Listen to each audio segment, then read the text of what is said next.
সম্মানিত ভিউয়ার্স, আজকে আমরা কথা বলবো একটি কমন সমস্যা, তা হচ্ছে গ্যাংলিয়ন সিস্ট। এটি খুব সমস্যাদায়ক একটি রোগ।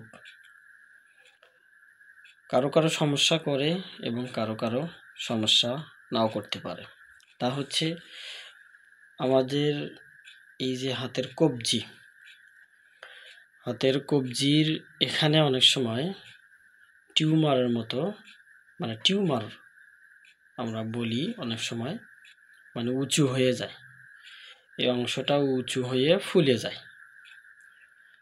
অনেক সময় এটা হচ্ছে পিচ্ছিল হয়।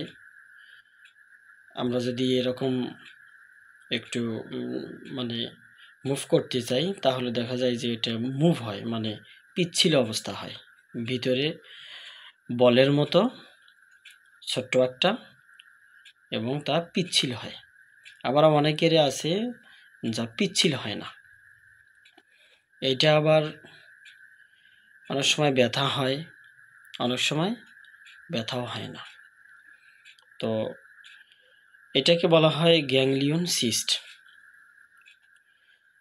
যখনই এটি দেখা দেয় তখনই আমরা অনেক সময় অপারেশন করার জন্য চিন্তা ভাবনা করি যে এটাকে অপারেশন করতে হবে। আসলে অপারেশন করা যায়, অনেকে অপারেশন করছে, অনেকে আবার করছে না।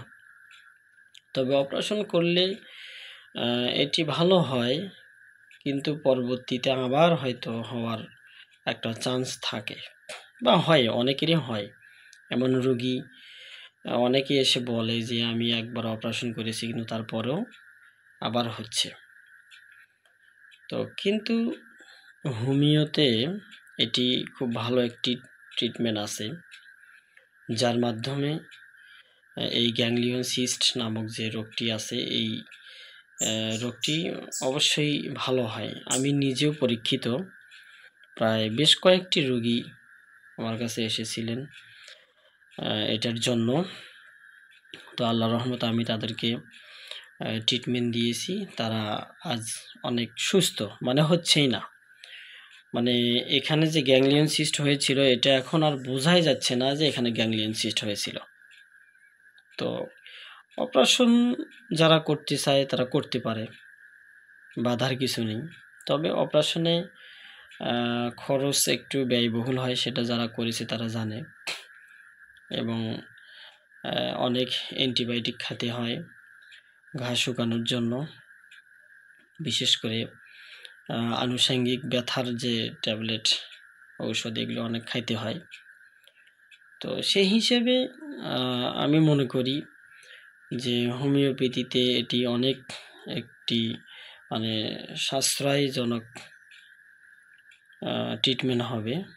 মেডিসিন আছে যেটা প্রয়োগ করলে ইনশাআল্লাহ এই গ্যাংলিয়ন সিস্টের মতো রোগ ভালো হয়। আমি নিজেও পরীক্ষিত। তো যাই হোক, আজ কথা এই পর্যন্তই। আল্লাহ যেন আমাদেরকে সুস্থতা দান করেন, সর্বোপরি যেন আমরা সুস্থ থাকতে পারি। আল্লাহ আপনি আমাদেরকে সেই তৌফিক দান করেন। আল্লাহুম্মা আমিন। আসসালামু আলাইকুম রহমতুল্লাহ।